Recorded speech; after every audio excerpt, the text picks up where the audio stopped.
नमस्कार। आज हम राजस्थान बोर्ड की राजनीति विज्ञान के पाठ भारत के संविधान की विशेषताएं इसे समझने का प्रयास करेंगे। देखिए, संविधान क्या चीज है। किसी भी देश के शासन को चलाने के लिए जिन नियमों और सिद्धांतों की आवश्यकता होती है, उन नियमों और सिद्धांतों को ही जिस पुस्तक में लिखा जाता है वही संविधान कहलाता है। यानी कि नियमों और सिद्धांतों का ये समूह है। हमारे देश का संविधान 26 जनवरी 1950 को लागू हुआ था और इसको बनाने में समय कितना लगा था? 2 वर्ष 11 माह 18 दिन का समय लगा था। अब देखिए, अपने इसकी विशेषताओं का अध्ययन करेंगे। तो सबसे पहली विशेषता है वो क्या है कि हमारे देश का संविधान कैसा है? संपूर्ण प्रभुत्व संपन्न। संपूर्ण का मतलब है यहाँ पे पूरी जनता से, यानी भारत की जनता। प्रभुत्व का तात्पर्य हुआ राज, यानी जनता का राज जिसमें दिया गया है, ऐसा संविधान है हमारा। यानी कि भारतीय जनता के द्वारा ही निर्मित इसे माना जाता है। दूसरा पॉइंट है, देखिए, प्रस्तावना। प्रस्तावना को उद्देशिका भी कहा जाता है। ये पुस्तक के प्रारंभ का लेख होता है जो कि स्टार्टिंग में लिखा जाता है, इसे प्राकथन कहते हैं। हमारे भारतीय संविधान की जो प्रस्तावना है उसे संविधान की आत्मा भी कहा जाता है। जैसा कि के.एम. मुंशी ने प्रस्तावना के संबंध में कहा है, इसे संविधान की राजनीतिक कुंडली कहा है। और एक जो प्रमुख बात है वो क्या है कि प्रस्तावना संविधान का भाग नहीं है। ये कई कंपटीशन के जो एग्जाम्स हैं उनमें भी पूछा जाता है कि क्या प्रस्तावना संविधान का भाग है, तो ये संविधान का भाग नहीं है। तीसरा जो पॉइंट है, देखिए, विश्व का सबसे विशाल संविधान है ये, और हरि विष्णु कामत के द्वारा कहा गया था कि हमें इस बात का गर्व है कि हमारे देश का संविधान जो है वो विश्व का सबसे विशाल संविधान है। इसमें देखिए कितने अनुच्छेद हैं? 395 भाग हैं, इसके 22 अनुसूचियां हैं, 12 तथा 5 परिशिष्ट हैं। चौथा पॉइंट है, देखिए, लिखित और निर्मित संविधान। कई देशों के संविधान ऐसे भी होते हैं जो लिखे हुए नहीं होते, जैसे कि ब्रिटेन का। तो जो वहां का संविधान है वो कैसा है? मौखिक संविधान है। तो हमारे देश के संविधान की क्या विशेषता है कि ये लिखित है और निर्मित है। इसमें अब तक 104 संशोधन किए जा चुके हैं। 104वां जो संशोधन है वो 2019 में किया गया है, जो कि विधानसभाओं और लोकसभाओं में एससी तथा एसटी के आरक्षण बढ़ाने से संबंधित है तथा एंग्लो इंडियंस का आरक्षण जो है वो खत्म कर दिया गया है।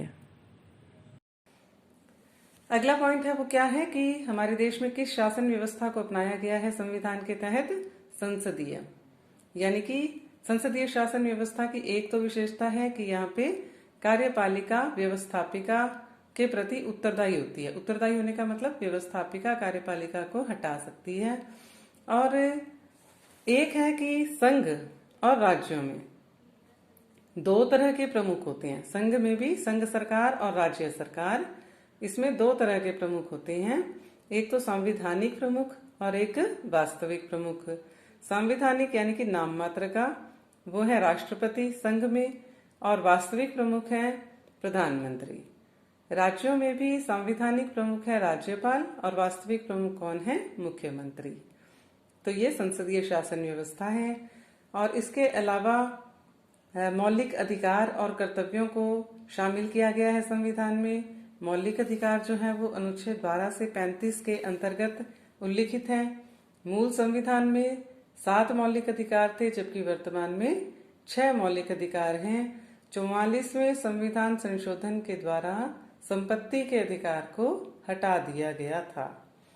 मूल कर्तव्यों की बात करें, ये सोवियत संघ से प्रेरित होकर, वहां के संविधान से प्रेरित होकर हमारे देश के संविधान में लागू किए गए। अनुच्छेद 51 क, जो कि भाग 4 क में उल्लिखित है, उसके अनुसार मूल कर्तव्यों का जो वर्णन है उसमें देखिए 42वें संविधान संशोधन के द्वारा 1976 में जो हुआ था, 10 मूल कर्तव्यों को जोड़ा गया था।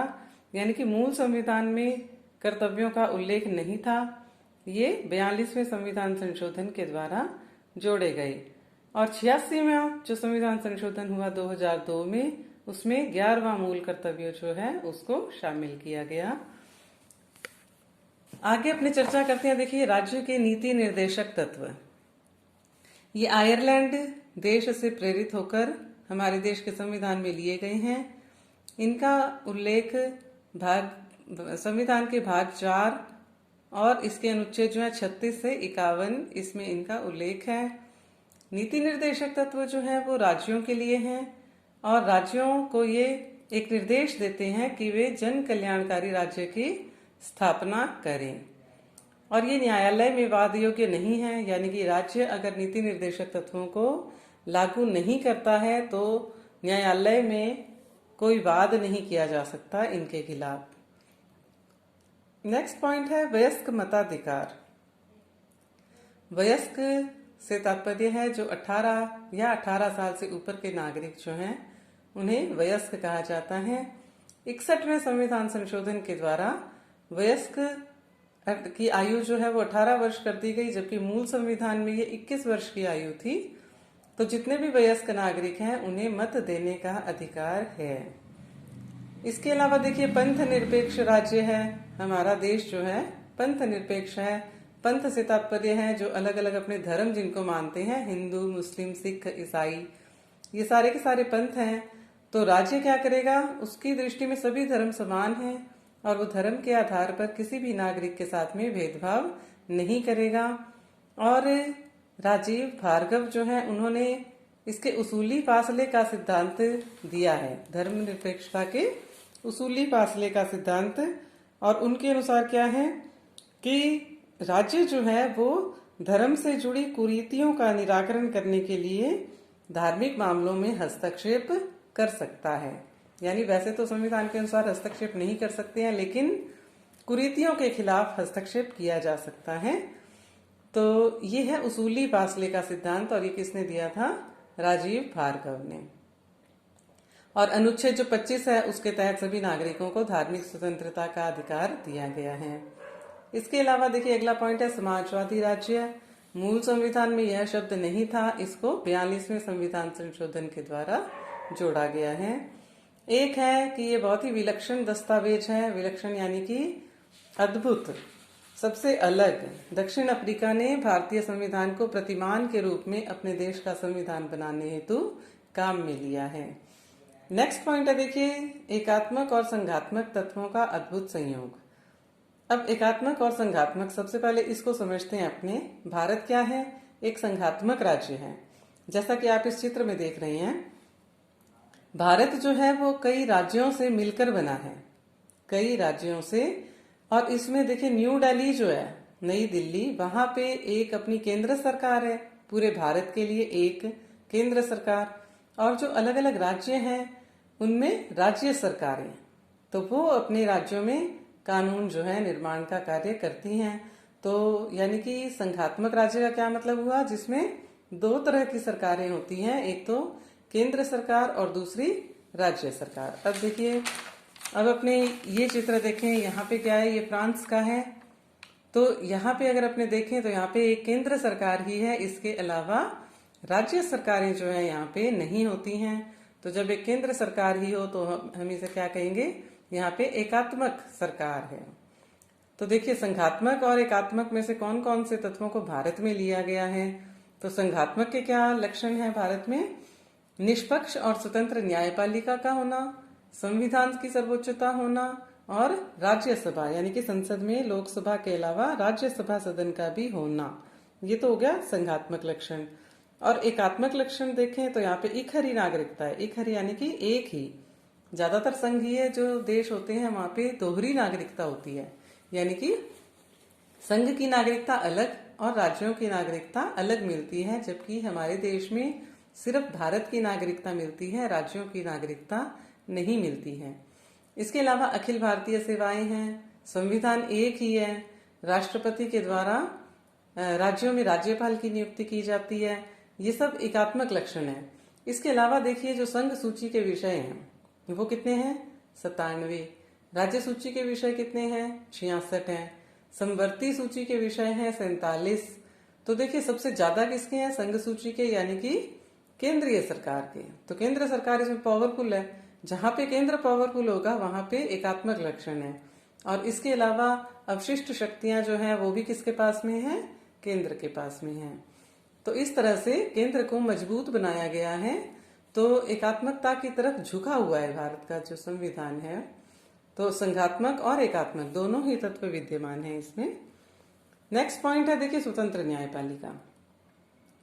तो सर्वोच्च न्यायालय, उच्च न्यायालय, इनके न्यायाधीशों की नियुक्ति कौन करता है? राष्ट्रपति। अगर इनको हटाना है, पद से हटाने के लिए महाभियोग की प्रक्रिया के द्वारा इनको हटाया जा सकता है, जो कि बहुत ही मुश्किल प्रक्रिया है।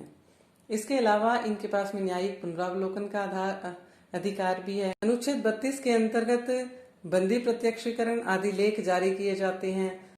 इसके अलावा कठोरता और लचीलेपन का समन्वय भी है हमारे देश में संविधान में।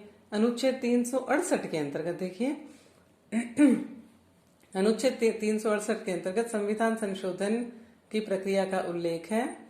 कठोरता जो पॉइंट लिया गया है वो लिया गया है यूएस यानी कि संयुक्त राज्य अमेरिका के संविधान से प्रेरित होकर, और जो लचीलेपन का तत्व है वो ब्रिटेन के संविधान से प्रेरित होकर लिया गया है।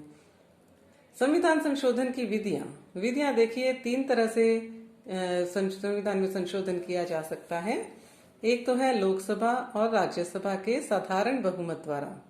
साधारण यानी कि जितने सदस्य उपस्थित हैं उनके आधे से ज्यादा। तो साधारण बहुमत द्वारा पारित, जो कि बहुत ही आसानी से हो जाता है, जैसे कि राज्यों का पुनर्गठन किया जाना। दूसरा है वो थोड़ा सा इससे कठोर है, यानी कि मुश्किल पड़ जाता है। वो कैसे है कि लोकसभा और राज्यसभा के पूर्ण बहुमत और उपस्थित सदस्यों का 2/3 बहुमत भी आवश्यक होता है।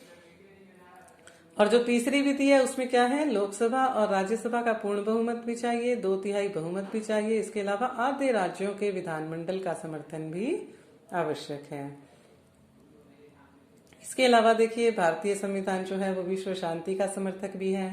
अनुच्छेद 51 के अंतर्गत जैसे कि कहा गया है, राज्य का कर्तव्य है कि वह अंतर्राष्ट्रीय शांति व सुरक्षा तथा राष्ट्रों के बीच सम्मानजनक संबंधों की स्थापना करे। इसके अलावा भारत ने पंचशील के सिद्धांतों को अपनाया है, गुटनिरपेक्षता की नीति को अपनाया हुआ है। तो ये सब विश्व शांति का समर्थन करते हैं। इसके अलावा देखिए आपातकालीन उपबंध है। आपातकालीन उपबंध जो है उनका उल्लेख भाग 18 में किया गया है।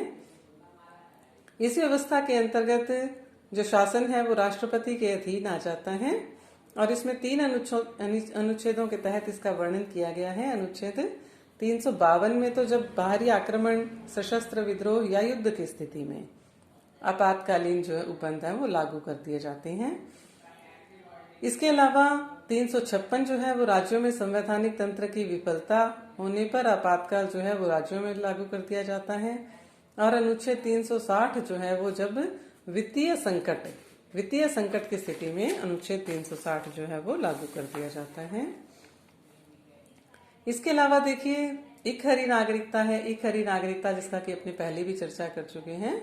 हमारे देश में एक ही नागरिकता जो है भारत की नागरिकता हमें मिलती है।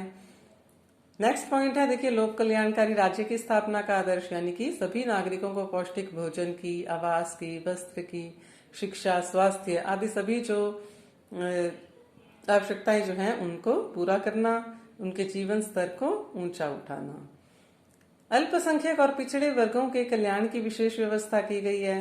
अनुसूचित जाति और जनजाति यानी कि अनुच्छेद 330, 332 और 335 के तहत इसमें उल्लिखित है। 330 में तो अनुसूचित जाति व जनजाति को लोकसभा में आरक्षण की व्यवस्था है। 332 के तहत विधानसभाओं में आरक्षण की व्यवस्था है, और 335 के तहत सरकारी सेवाओं में आरक्षण की कोई समय सीमा नहीं है। अन्य पिछड़ा वर्ग जो है ओबीसी जिसको कहते हैं, 1993 से सरकारी सेवाओं में 27% आरक्षण जो है वो इनके लिए लागू कर दिया गया है। तो देखिए ये जो है हमने भारतीय संविधान की विशेषताएं पढ़ी। इसके अलावा जो है इसमें हम प्रस्तावना और पढ़ेंगे नेक्स्ट वीडियो में, उसको समझने की कोशिश करेंगे। तो इस विषय वस्तु से संबंधित यदि कोई डाउट्स हैं तो आप कमेंट बॉक्स में जाकर जरूर कमेंट करें। धन्यवाद।